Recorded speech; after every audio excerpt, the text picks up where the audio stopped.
Está bien, porque está para afuera. Justamente está para afuera. Está tibio.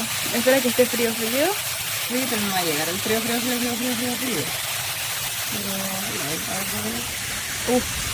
bonito. Pero después, obviamente, Sí, pero lo que le hago yo le hago esto. Lo dejo así como para el lado que me lo hizo y lo peino. Hacer con mi mismo dedo. Así. ¿Ok? Y después, obviamente, cuando ya tengo todo hecho,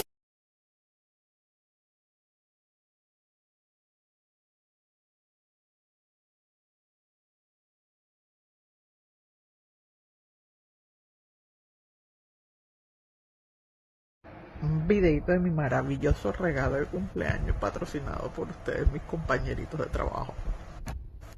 Esta es la cajita, que trae guantes, trae para limpiar, trae un gancho. Es la base de todo. Trae, este es el aparato donde se conecta. Trae 2 tubos rizadores, un cepillo, este otro es para también para el aire, y esto trae más cosas. Aquí está la segunda parte, otro cepillo, un masajeador, esto es un difusor y esto hace parte del secador. Ay, muchas gracias, me encanta mi regalo de cumpleaños.